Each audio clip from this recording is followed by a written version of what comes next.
accessible entre les deux, ça c'est pas un souci parce que je pars du principe que normalement chaque métier est censé être obliger à la personne à être professionnelle. Donc de toute façon, ça, pour moi, l'un ne va pas sans l'autre. L'excentricité par rapport, comme je vous ai expliqué avant, par rapport à mon métier, oui, je l'ai.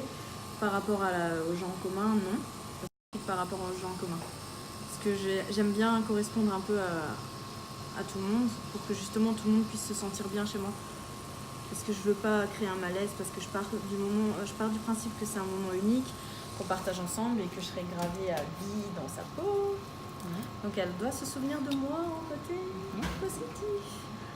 Pas me détester à chaque fois qu'elle voit son miroir et qu'après elle me jette des œufs tous les lundis quand elle passe devant le magasin. Non, ça ira. Ça veut dire que selon vous, l'excentricité, elle passe pas forcément par des tatouages excentriques, non, mais par une manière de penser et de se démarquer d'un groupe général en fait. Ouais, une manière d'être. Après, on peut être excentrique dans sa façon d'être, tout simplement parce qu'on ne veut pas rentrer dans le moule. Enfin, être excentrique, ça revient pas, plusieurs choses différentes, c'est surtout une histoire de vision.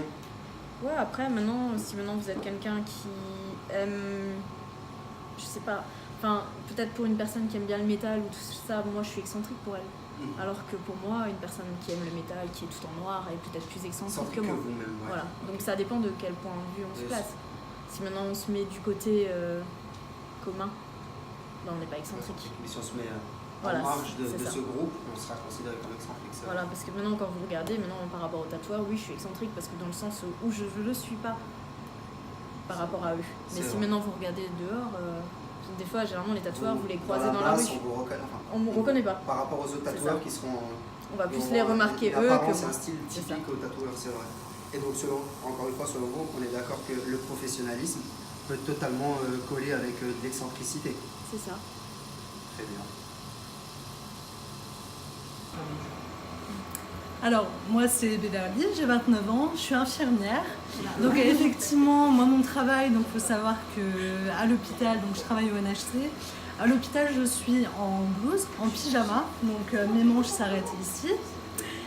Voilà, et du coup les patients, mon cadre, mes collègues peuvent voir mes tatouages absolument tout le temps. Donc au début ça peut être, surtout pour les patients qui sont chroniques, ça peut être un peu particulier. Disons qu'on va beaucoup vous interroger sur les tatouages, sur les dessins, sur la signification de chaque tatouage. Moi je sais que pour la signification de mes tatouages, je ne leur en parle pas puisque ça fait partie de ma vie personnelle.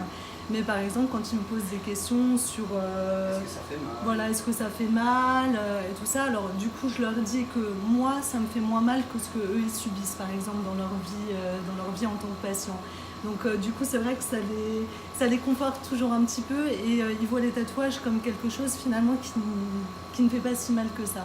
Et même pour des personnes âgées, c'est quelque chose qui se démocratise de plus en plus. Ils le voient de plus en plus, donc pas forcément avec nous les infirmiers, mais plus par exemple avec leurs petits-enfants ou leur entourage qui eux aussi maintenant vont se tatouer, parce que comme vous l'avez dit précédemment, effectivement les tatouages se démocratisent énormément. C'est-à-dire que même pour les personnes âgées, ça devient de plus en plus courant de voir des personnes tatouées et ça paraît moins gros et moins marquant de voir une personne tatouée, en fait il l'accepte plus facilement. Voilà, effectivement, quand on voit maintenant dans les médias qu'il y a même des personnes âgées qui se tatouent à 70 ans, voire 90 ans, effectivement c'est quelque chose qui est rentré dans les mœurs. Ça change, il y a des mentalités qui ont évolué par rapport à ça. Oui, les mentalités ont beaucoup évolué. Je pense que dans le métier que vous avez, infirmier, on attend un professionnalisme limite exemplaire parce que c'est quand même la santé des gens qui est en jeu. Et je pense que même vous, ça doit vous faire plaisir de voir que le tatouage est un peu plus accepté et que justement à côté on doute moins de votre professionnalisme, de votre sérieux justement dans votre métier. Je pense que c'est valorisant. Mais c'est vrai que pour eux, au premier abord, effectivement, ça va peut-être les choquer. Peut-être qu'effectivement ils vont dire ah bah tiens c'est pas l'image de l'infirmière que le patient se fait.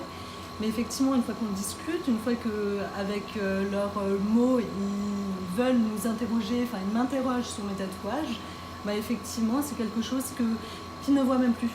Les patients, ils ne le remarquent même plus. Ça fait partie de l'infirmière, de la personne. Pour eux, quand ils me voient, puisqu'ils me voient relativement souvent, 3 fois par semaine, c'est quelque chose qu'ils ne remarquent même plus. Au contraire, ils vont être là... quand est-ce que c'est le prochain tatouage, quand est-ce que vous allez le faire, où est-ce que vous allez le faire, etc.